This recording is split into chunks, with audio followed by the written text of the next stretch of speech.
welcome. This is Najma Minhas with Global Village Space. I'm joined today by Michael Mandelbaum.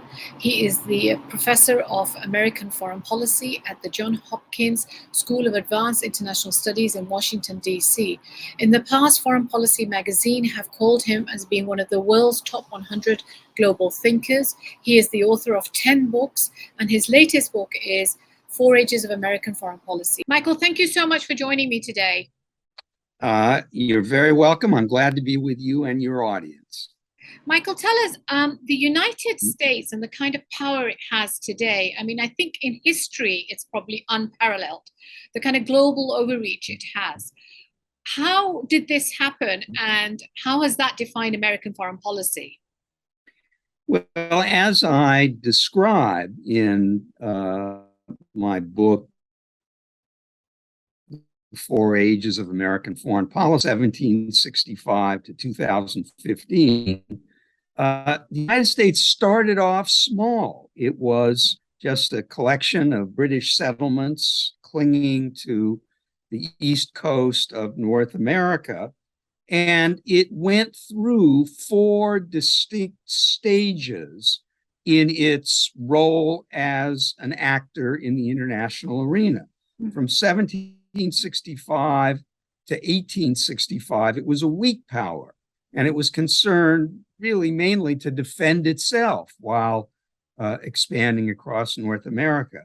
Then from 1865 to 1945, it was a great power. It was one of several great powers, and it did what great powers customarily do. It cooperated with, but also competed with other great powers, and it carved out a sphere of influence for itself in Central America and the Eastern Pacific Ocean. Then, from 1945 to 1990, it was one of the world's 2 superpowers, competing with the other superpower, the Soviet Union, all over the world. And finally, from 1990 to 2015, the United States became what I call the world's hyperpower. That comes from the French foreign minister, Hubert Védrine, who called the United States a hyperpuissance. And that 25-year period was the era of greatest American relative power in the world, when the United States had no real competitors and no serious security challenges. But that era ended in 2015, and now we're in a 5th undefined era of American foreign policy, where the United States remains the most powerful country in the world. But unlike the previous era, it is not without serious challenges around the world. I should say that the way the United States progressed from weak power to great power to superpower to hyperpower was by growth in its territory, its population, and above all, its economic output. And beginning at the end of the 19th century, the United States found itself on the cutting edge of the Industrial Revolution, which is ongoing in the present.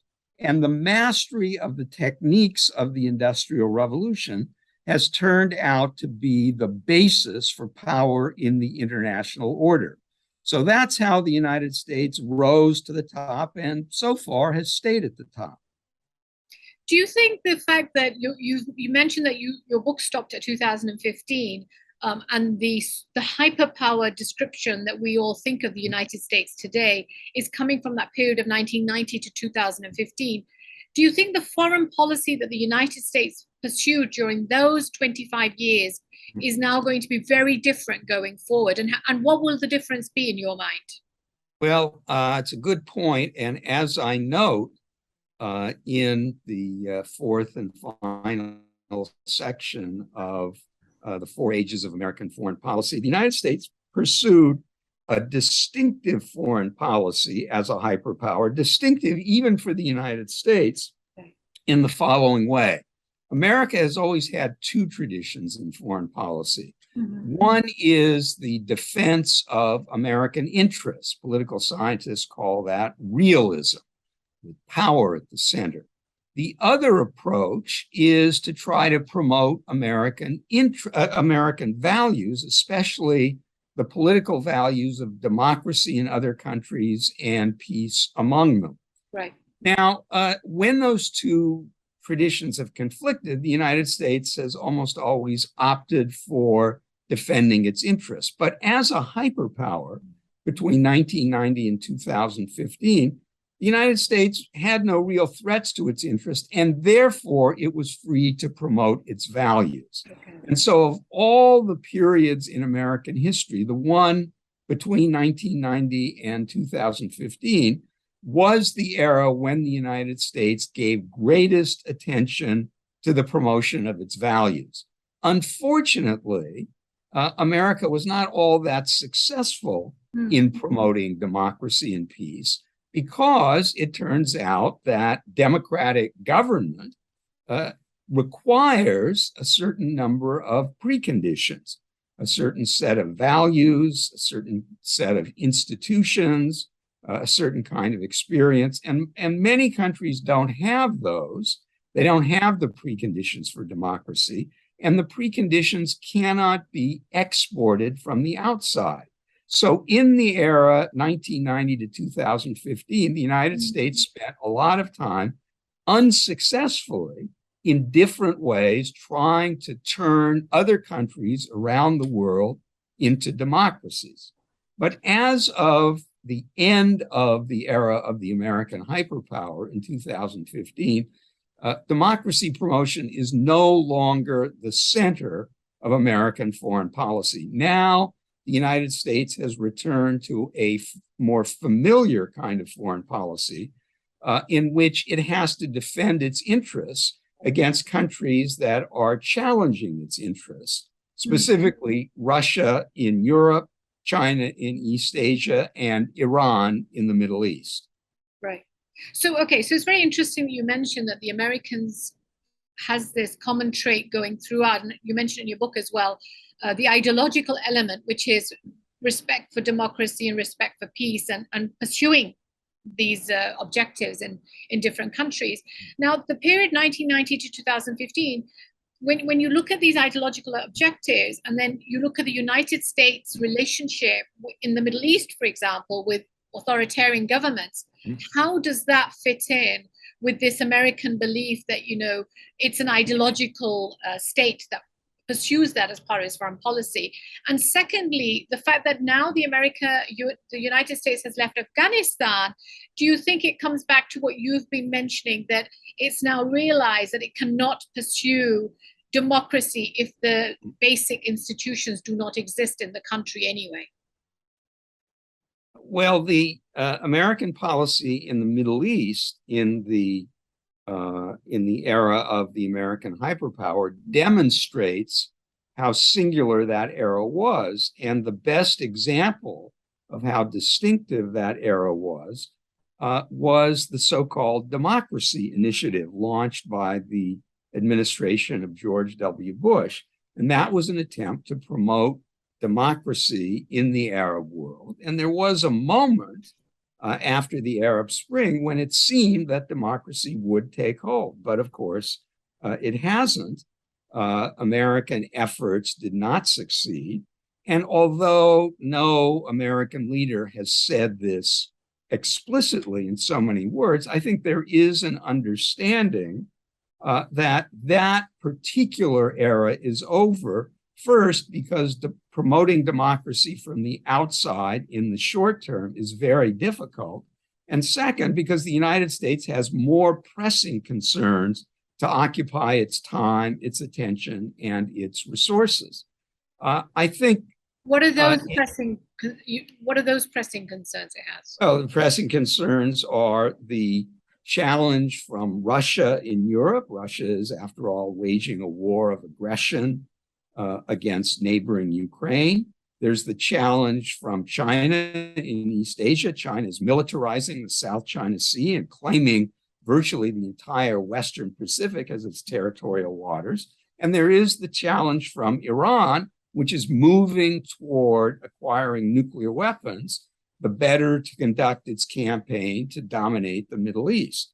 These are at the center of American foreign policy now, and they have pushed aside, at least for the moment, and perhaps for a long time, an emphasis on democracy promotion that we saw between 1990 and 2015. Okay, very interesting.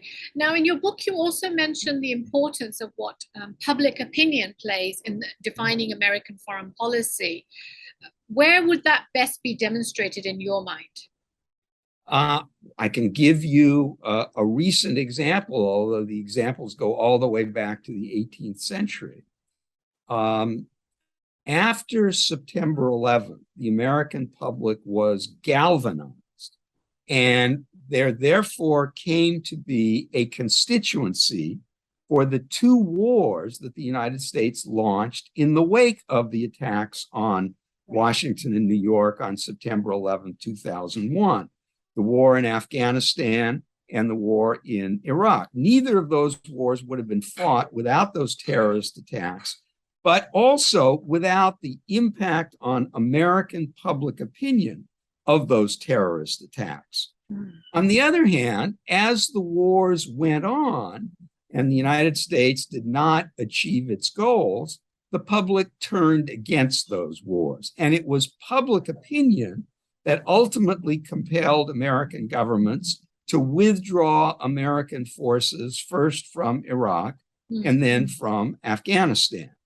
Over the long term, it is public opinion that is sovereign in American foreign policy. Right. Presidents can take initiatives on their own, but in order to sustain them, especially if they're costly in terms of American lives, they need public opinion on their side. Well, you say they need American public opinion on their side, but the Afghanistan war was over 20 years, and American public opinion had turned against the Afghan war for over 10 years ago, I'd say at least.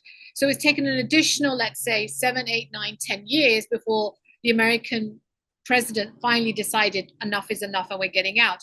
And the same thing with the Vietnam War. The Americans went into Vietnam in 1955. They finally left in 75. It was over 20 years, and the American public for a long time were against that war. So while you define it as being American public opinion, which finally takes the president out of that war, isn't it more that the military is seeing defeat, and that's what finally pushes that decision? Actually, no. Okay. The United States was not defeated militarily in Vietnam and could not have been militarily defeated. Right. The United States was not defeated in Afghanistan and could not have been militarily defeated. Right. No, I agree. But what about saying bogged down then? Well, what happened was that the public, while agreeing with the goals for which the wars were being fought, decided that the price, and the price was measured in American casualties, had become too high. So the American public turned against the Vietnam War in 1968. Right. And Richard Nixon was elected president that year with a promise to bring the American involvement in Vietnam to a close.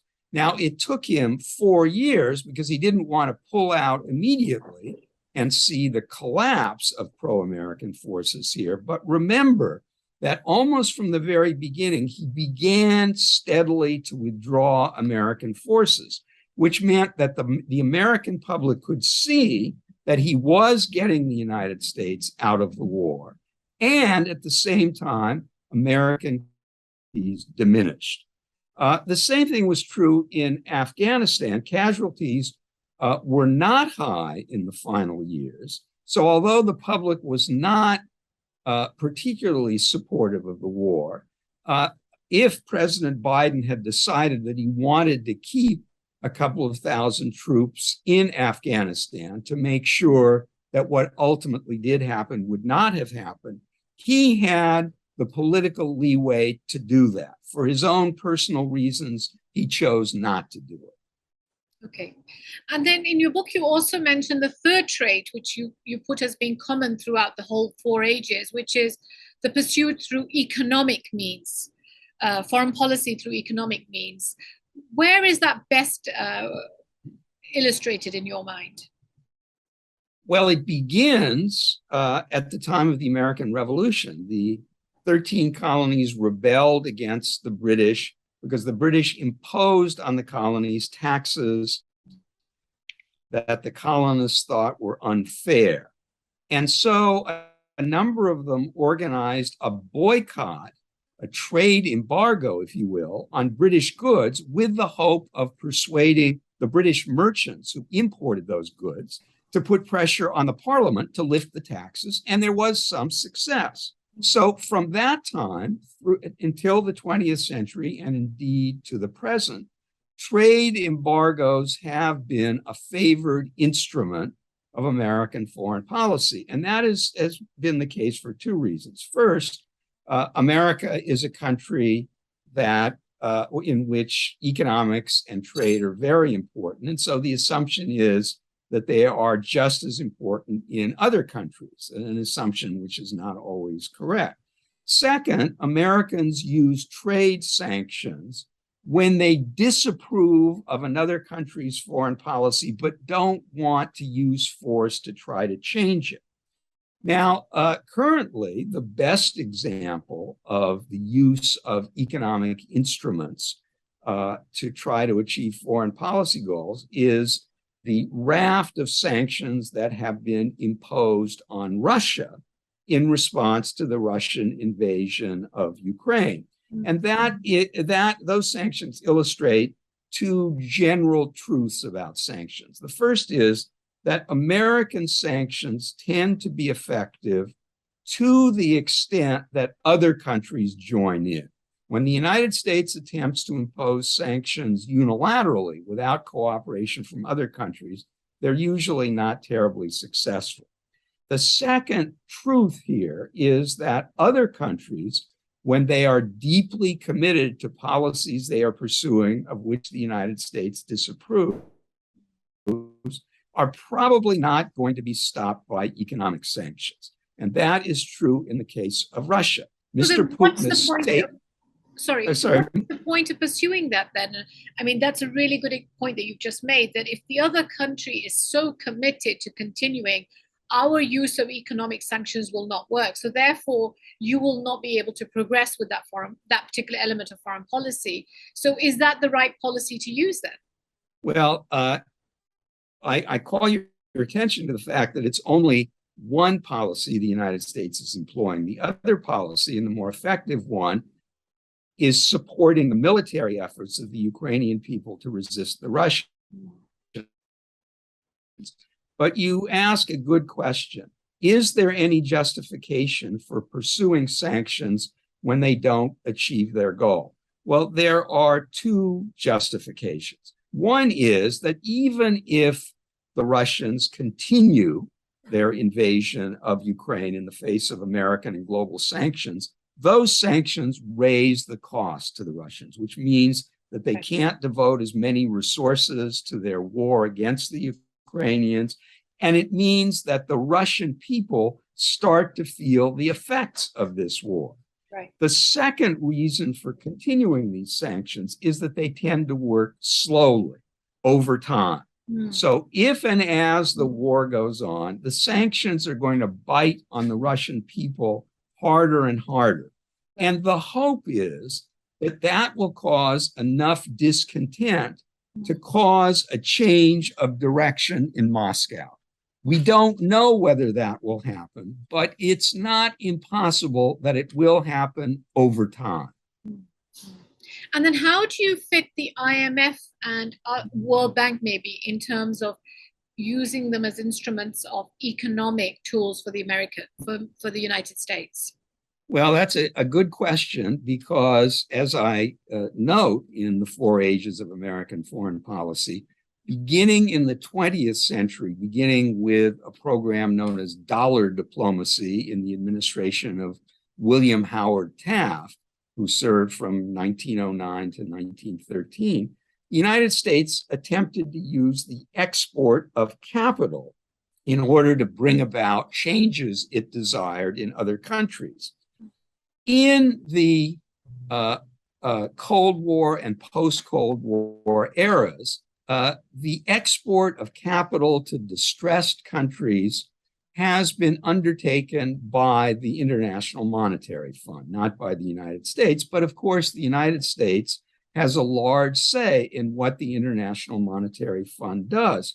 And if you go back to the 1990s, as I describe in the 4 Ages of American Foreign Policy, when East Asian countries found themselves mired in financial crises and needed help from the International Monetary Fund, the IMF, at the behest of the United States and other democracies, demanded as conditions for extending needed loans political changes. This happened, for example, in Indonesia.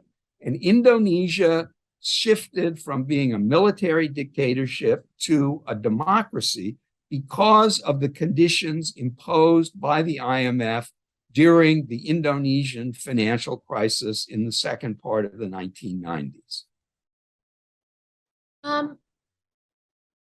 In your mind, in the last 100 years, who would you categorize as maybe the best American presidents? Well, I say in the 4 Ages of American Foreign Policy that the United States has been very fortunate in having excellent commanders-in-chief during its 3 most important wars. George Washington during the Revolutionary War, Abraham Lincoln during the Civil War, and Franklin D. Roosevelt during World War II.